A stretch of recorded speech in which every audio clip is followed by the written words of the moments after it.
नमस्कार। विज्ञान, प्रौद्योगिकी, आविष्कार और नवाचार से जुड़े देश के पसंदीदा कार्यक्रम ज्ञान विज्ञान में आपका स्वागत है। एक नए अंक के साथ मैं राकेश अंदानिया एक बार फिर से हाजिर हूं।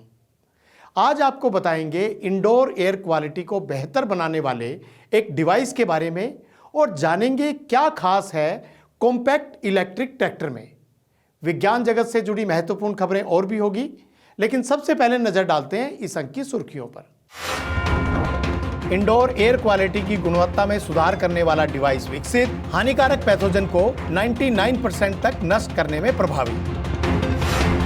देश का पहला compact electric tractor launch CSIR के दुर्गापुर स्थित संस्थान ने किया विकसित।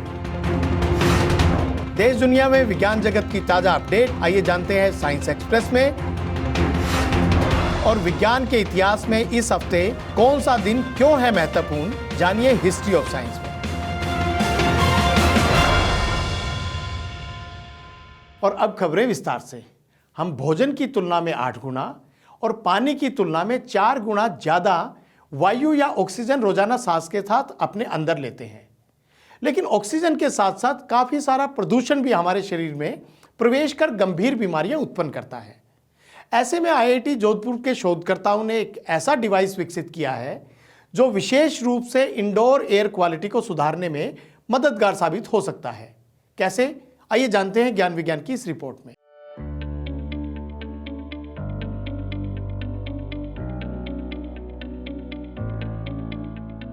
विश्व स्वास्थ्य संगठन यानी कि WHO की माने तो वायु प्रदूषण गंभीर बीमारियां पैदा करने वाले 5 मुख्य कारणों में से एक है।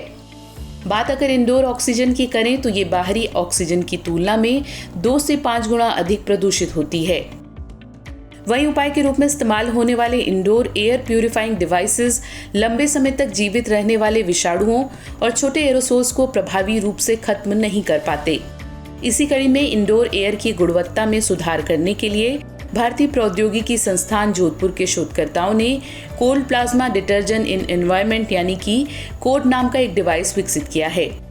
ये डिवाइस प्राकृतिक प्रक्रिया द्वारा हानिकारक पैथोजेंस को 99.99% तक नष्ट करता है।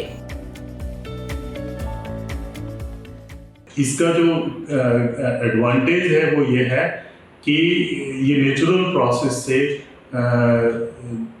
जो भी हार्मफुल पैथोजन है एनवायरनमेंट में, जैसे बैक्टीरिया है, वायरस है, फंगस है, उसको हमने टेस्ट करके देखा तो ये 99.99% से भी अधिक इनको किल कर देते हैं, डीएक्टिवेट कर देते हैं।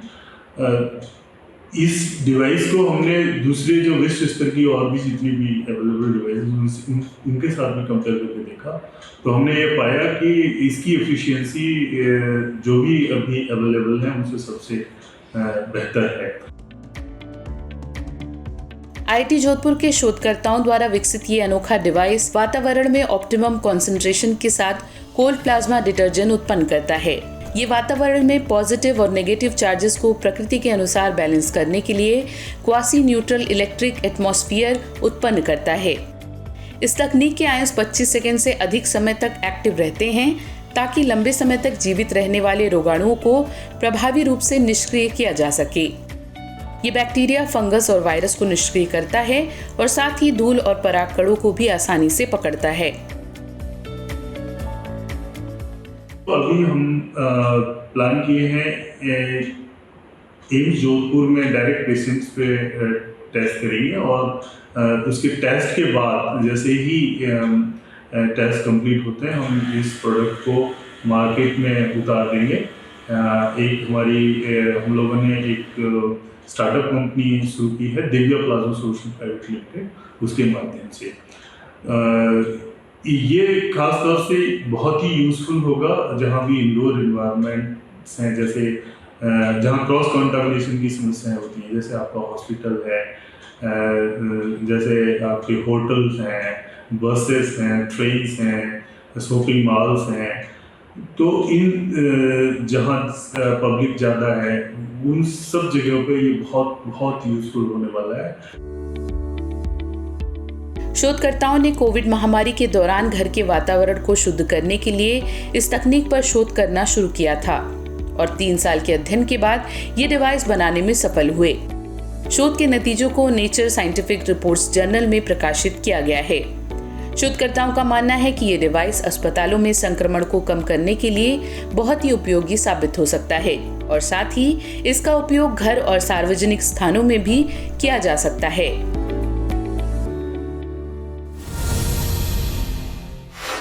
फसल की उत्पादकता बढ़ाने में कृषि तकनीकों और मशीनों का महत्वपूर्ण योगदान होता है।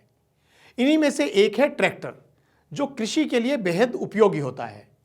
भारत में इस्तेमाल होने वाले ट्रैक्टर की तकनीक में भी पिछले कुछ दशकों में काफ़ी बदलाव आए हैं। इसी कड़ी में हाल ही में नई दिल्ली में एक कॉम्पैक्ट इलेक्ट्रिक ट्रैक्टर लॉन्च किया गया। इस ट्रैक्टर की और क्या खासियत है, आइए जानते हैं ज्ञान विज्ञान की इस रिपोर्ट में।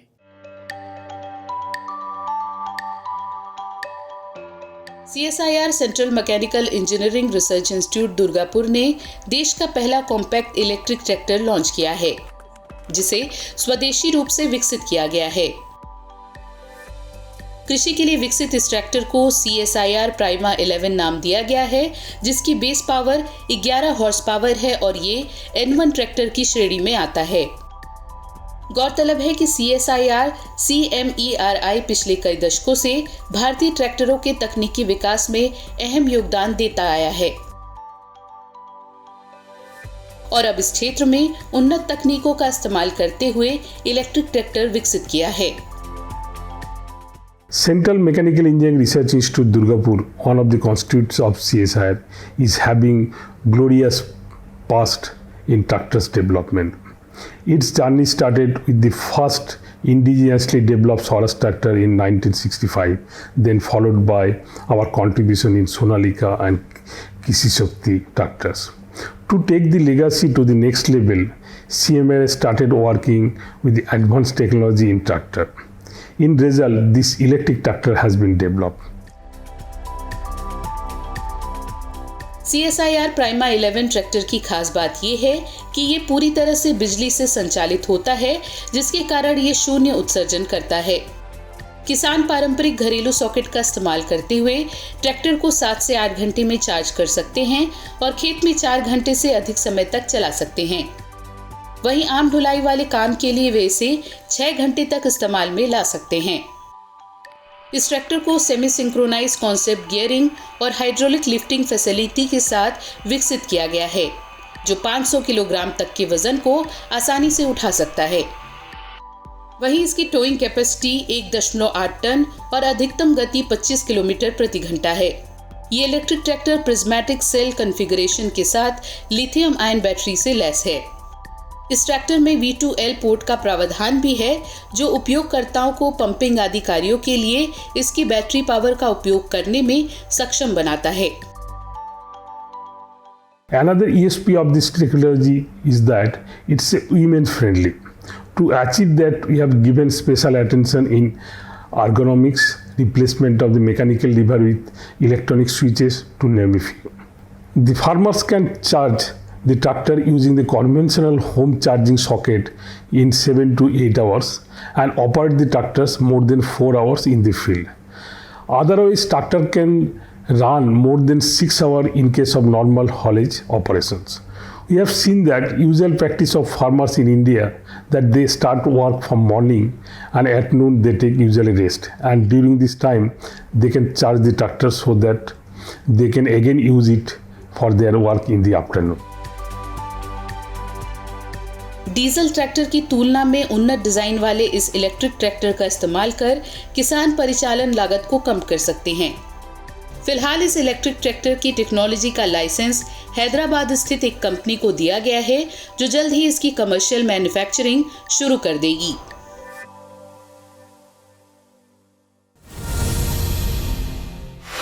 और अब नजर डालते हैं विज्ञान जगत की कुछ ताजा गतिविधियों पर हमारे सेगमेंट साइंस एक्सप्रेस में। 2 सितंबर को इसरो द्वारा लॉन्च किए गए सूर्य मिशन आदित्य L1 ने पहली बार अपनी सेल्फी चंद्रमा और पृथ्वी की तस्वीरें भेजी हैं।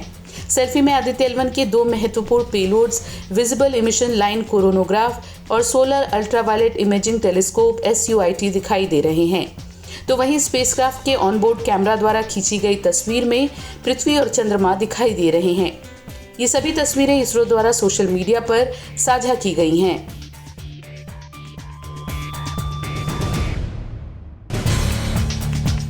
भारत के सफल चंद्रयान 3 मिशन के बाद अब जापान ने भी अपना मून लैंडर मिशन लॉन्च कर दिया है। इस मिशन को smart lander for investigating moon SLIM slim नाम दिया गया है। स्लिम 4 से 6 महीने में चंद्रमा तक की दूरी तय करते हुए चंद्रमा की सतह पर लैंडिंग करने वाला है। सफल होने पर स्लिम चंद्रमा की सतह पर उतरने वाला सबसे छोटा और हल्का स्पेसक्राफ्ट होगा और साथ ही जापान चंद्रमा की सतह पर लैंडिंग करने वाला 5वां देश बन जाएगा। इसरो ने जापान एरोस्पेस एक्सप्लोरेशन एजेंसी को इस सफल लॉन्च के लिए बधाई दी है।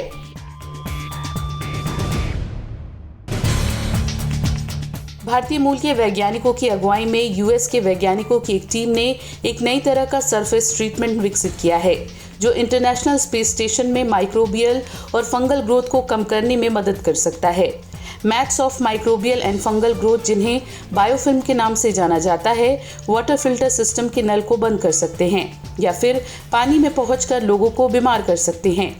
ऐसे में वाटर फिल्टर सिस्टम्स को पृथ्वी पर वापस सफाई के लिए भेजना पड़ता है। इसी कड़ी में MIT के शोधकर्ताओं ने अलग अलग सरफेस ट्रीटमेंट का परीक्षण किया, जिसमें उन्हें एक नया लिक्विड इन्फ्यूज सरफेस ट्रीटमेंट विकसित करने में सफलता हासिल हुई है। वैज्ञानिक एवं औद्योगिक अनुसंधान परिषद CSIR द्वारा शांति स्वरूप भटनागर पुरस्कार 2022 की घोषणा कर दी गई है। पुरस्कार के लिए देश भर से विज्ञान के 7 अलग अलग क्षेत्रों से 12 वैज्ञानिकों का चयन किया गया है। इनमें CSIR Institute of Microbial Technology Chandigarh के doctor Ashwini Kumar, Centre for DNA Fingerprinting Diagnostics Hyderabad के मदिगा सुब्बा रेड्डी, भारतीय विज्ञान संस्थान बेंगलुरु के अकट्टू T बीजू, भारतीय प्रौद्योगिकी संस्थान बॉम्बे के देवव्रत मैती, भारतीय प्रौद्योगिकी संस्थान गांधीनगर के विमल मिश्रा, भारतीय प्रौद्योगिकी संस्थान दिल्ली के दीप्ति रंजन साहू, भारतीय प्रौद्योगिकी संस्थान मद्रास के रजनीश कुमार, भारतीय विज्ञान संस्थान बेंगलुरु के Apoorva Khare, Microsoft Research Lab India Bengaluru के Neeraj Kayal, CSIR Indian Institute of Chemical Biology Kolkata के डॉक्टर दीप्यमान गांगुली, भारतीय विज्ञान संस्थान बेंगलुरु के अनिंद्य दास और Tata institute of fundamental research Mumbai के वासुदेव दास गुप्ता शामिल हैं। शांति स्वरूप भटनागर पुरस्कार हर वर्ष 45 वर्ष से कम आयु वाले वैज्ञानिकों को दिया जाता है। पुरस्कार स्वरूप उन्हें 5 लाख रुपए और साइटेशन प्रदान किया जाता है। गौरतलब है कि इन पुरस्कारों का आवेदन जनवरी 2022 में मांगा गया था, लेकिन इनकी घोषणा अब यानी सितंबर 2023 में की गई है। इतिहास के पन्नों में दर्ज वैज्ञानिक उपलब्धियों को जानने के लिए आइए देखते हैं ज्ञान विज्ञान का special segment history of science.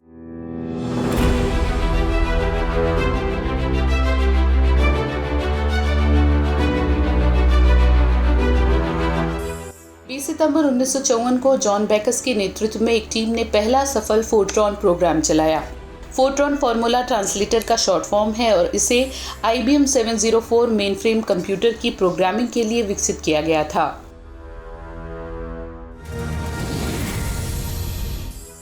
20 सितंबर 2004 को एक संचार उपग्रह एडुसैट को इसरो द्वारा अंतरिक्ष में लॉन्च किया गया था। इस उपग्रह का मुख्य उद्देश्य प्राथमिक से लेकर हाई स्कूल तक के छात्रों के लिए डिस्टेंस एजुकेशन प्रदान करना था। 22 सितंबर 1791 को अंग्रेजी भौतिक विज्ञानी और रसायन शास्त्री माइकल फैराडे का जन्म इंग्लैंड में हुआ था। वे एक लोहार के बेटे थे और उन्होंने चर्च के एक स्कूल में केवल बुनियादी शिक्षा हासिल की। उन्होंने हम्फ्री डेवी के सहायक के रूप में काम किया और रसायन विज्ञान सीखा। उन्होंने कई ऑर्गेनिक कंपाउंड्स की खोज की, लेकिन उनका प्रमुख योगदान बिजली और चुंबक के क्षेत्र में है। 24 सितंबर 1852 को फ्रांसीसी engineer Baptiste Henri Jacques Giffard ने अपने हाइड्रोजन से भरे 3 हॉर्स पावर के भाप इंजन से पेरिस हिप्पोड्रोम से ट्रैप्स तक लगभग 27 किलोमीटर की दूरी तय की। उड़ान के दौरान उन्होंने नियंत्रण का प्रदर्शन करते हुए हवाई पोत का संचालन किया।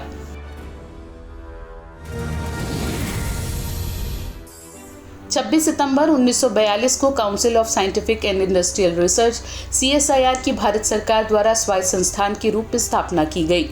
CSIR दुनिया के सबसे बड़े पब्लिक फंडेड R&D संस्थानों में से एक है, जो देश में विज्ञान एवं प्रौद्योगिकी और मानव संसाधन में लगातार योगदान दे रहा है।